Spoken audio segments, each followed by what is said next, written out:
Hi guys, welcome to SK മസ്റ്റക്ക്. നമ്മൾ നോക്കാൻ പോകുന്നത് ഓപ്പോ ഫൈൻഡ് H8 Pro ആണോ അല്ലെങ്കിൽ വിവോ H200 Pro ആണോ നല്ലതെന്നാണ്. രണ്ടിൻ്റെയും എല്ലാ ഭാഗങ്ങളുടെയും കമ്പാരിസൺ വീഡിയോ ആണ് നമ്മൾ ചെയ്യാൻ പോകുന്നത്. അപ്പോൾ നമുക്ക് കൂടുതൽ സമയം വീഡിയോയിലോട്ട് പോകാം.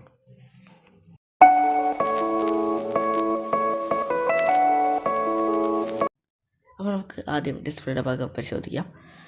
ഓപ്പോ ഫൈൻഡ് H8 Proയിൽ 6.78 ഇഞ്ച് വരുന്ന full HD plus AMOLED display ആണ് വരുന്നത്. 120 ഹെർട്സിൻ്റെ റിഫ്രഷ് റേറ്റും ഡോൾബി വിഷൻ സപ്പോർട്ടും 4500 നിറ്റ്സിൻ്റെ ബ്രൈറ്റ്നസ്സുമാണ് ഇതിൽ വരുന്നത്. ഇനി വിവോ H200 Proയിലേക്ക് പോവുകയാണെങ്കിൽ 6.78 ഇഞ്ച് വരുന്ന 1.5K AMOLED ഡിസ്പ്ലേ ആണ് വരുന്നത്. 120 ഹെർട്സിൻ്റെ റിഫ്രഷ് റേറ്റും ഡോൾബി വിഷൻ സപ്പോർട്ടുമുണ്ട്. 4500 നിറ്റ്സിൻ്റെ ബ്രൈറ്റ്നസ്സാണ് ഇതിൽ വരുന്നത്. രണ്ട് ഫോണിൻ്റെ ഡിസ്പ്ലേ അത്യാവശ്യം നല്ല ഡിസ്പ്ലേ തന്നെയാണ്. അടുത്തതായി നമുക്ക് OS ആൻഡ് പ്രോസസ്സറിൻ്റെ ഭാഗത്തേക്ക് പോകാം. ആൻഡ്രോയിഡ് 15 ബേസ്ഡ് മീഡിയാടെക് ഡയമൻസിറ്റി 9400 എന്ന പ്രോസസ്സറാണ് ഓപ്പോ ഫൈൻഡ് H8 Pro വെച്ചിരിക്കുന്നത്. അതുകൊണ്ട് ഈ ഫോണിൽ 2.6 മില്യൺ പ്ലസ് ആൻഡ്രോയിഡ് സ്കോർ നമുക്ക് കിട്ടുന്നതാണ്. നല്ല ഗെയിം പെർഫോമൻസാണ് ഈ ഫോണിൽ നമുക്ക് കിട്ടുന്നത്. ഇനി വിവോയുടെ ഫോണിലേക്ക് പോവുകയാണെങ്കിൽ ആൻഡ്രോയിഡ് 15 മീഡിയാടെക് ഡയമൻസിറ്റി 9400 എന്ന പ്രോസസ്സർ തന്നെയാണ് ഇവിടെ വരുന്നത്. 2.6 മില്യൺ പ്ലസ് ആൻഡ്രോയിഡ് സ്കോർ ഇവിടെയും കിട്ടുന്നുണ്ട്. വിവോയുടെ V3 plus chip for ultimate gaming and camera പെർഫോമൻസിന് വേണ്ടിയിട്ടുള്ള ചിപ്പ് ഇത് ഉൾക്കൊള്ളിക്കുന്നുണ്ട്. രണ്ട് ഫോണുകളും അത്യാവശ്യം നല്ല പെർഫോമൻസ് തന്നെയാണ് കാഴ്ചവെക്കുന്നത്. അടുത്തതായി നമ്മൾ ക്യാമറയുടെ ഭാഗത്തേക്ക് പോവുകയാണെങ്കിൽ രണ്ട് ഫോണുകളിലും ക്യാമറ നല്ല ബെസ്റ്റായിട്ട് തന്നെ കൊടുത്തിട്ടുണ്ട്. ഓപ്പോ ഫൈൻഡ് H8 Proയിലേക്ക് പോവുകയാണെങ്കിൽ 50+50+50+50 ക്യാമറ സെറ്റപ്പാണ് ബാക്കിൽ കൊടുത്തിരിക്കുന്നത്. 32 മെഗാപിക്സലിൻ്റെ സെൽഫി ക്യാമറ ഫ്രണ്ടിൽ കൊടുത്തിട്ടുണ്ട്. ബാക്ക് ക്യാമറയിലും ഫ്രണ്ട് ക്യാമറയിലും 4K 60 FPS വീഡിയോ റെക്കോർഡ് ചെയ്യാൻ പറ്റുന്നതാണ്. ഡിജിറ്റൽ സൂം 120Hz ആണ്. ക്യാമറയ്ക്ക് വിശദമായി വരികയാണെങ്കിൽ 50 മെഗാപിക്സലിൻ്റെ 3x പെരിസ്കോപ്പിക് ടെലിഫോട്ടോ ക്യാമറയും 50 മെഗാപിക്സലിൻ്റെ മെയിൻ ക്യാമറയും 50 മെഗാപിക്സലിൻ്റെ 6x പെരിസ്കോപ്പ് ക്യാമറയും 50 മെഗാപിക്സലിൻ്റെ അൾട്രാ വൈഡ് ആംഗിൾ ക്യാമറയും കൊടുത്തിട്ടുണ്ട്. ഓപ്പോ എപ്പോഴും ക്യാമറയിൽ നല്ല ബെസ്റ്റായിട്ട് തന്നെയാണ് തയ്യാറുള്ളത്. ഓപ്പോ എപ്പോഴും ഹേസൽബ്രഡ് എന്ന കമ്പനിയുമായി കൊളാബറേറ്റ് ചെയ്തിട്ടാണ് അവരുടെ ഫോണുകൾ ഇറക്കാറുള്ളത്. ഇനി നമുക്ക് വിവോ H200 Proയുടെ ഭാഗത്തേക്ക് പോവുകയാണെങ്കിൽ 50+50+200 മെഗാപിക്സൽ ക്യാമറയാണ് വരുന്നത്. ട്രിപ്പിൾ ക്യാമറ സെറ്റപ്പാണ് വരുന്നത്.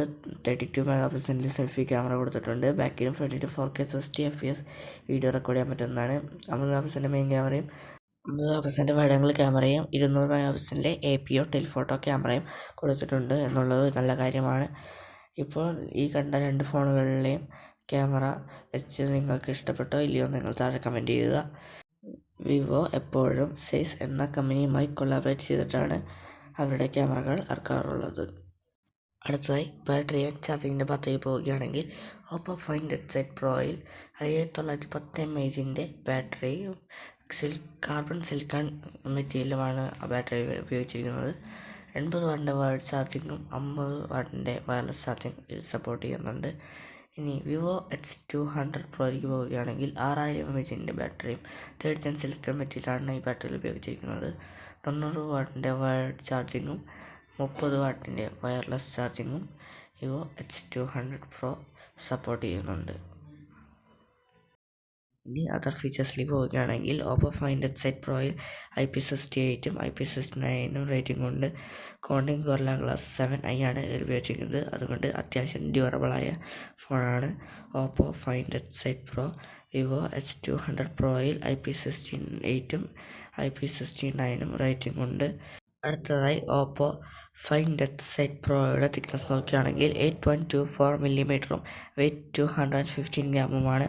വിവോ H200 Proയുടെ തിക്നെസ് നോക്കുകയാണെങ്കിൽ 8.49 mm വെയ്റ്റ് 238 ഗ്രാമുമാണ്. രണ്ടിൻ്റെ പ്രൈസ് നോക്കുകയാണെങ്കിൽ ഓപ്പോ ഫൈൻഡ് H8 Proയിൽ 99,999ഉം വിവോ H200 Proയ്ക്ക് 94,999ഉമാണ്. ഇന്നത്തെ എൻ്റെ കമ്പാരിസൺ വീഡിയോ ഇഷ്ടപ്പെട്ടെങ്കിൽ ഏത് ഫോണാണ് നിങ്ങൾക്ക് ഇഷ്ടപ്പെട്ടതെന്ന് താഴെ കമൻറ്റ് ചെയ്യുക. നിങ്ങൾ ഇതുവരെ എൻ്റെ ചാനൽ സബ്സ്ക്രൈബ് ചെയ്യാത്തവരാണെങ്കിൽ സബ്സ്ക്രൈബ് ചെയ്യുക. ഇൻസ്റ്റാഗ്രാമിൽ ഫോളോ ചെയ്യുക. ലൈക്കും ഷെയറും ചെയ്യുക. അപ്പോൾ ഗുഡ് ബൈ.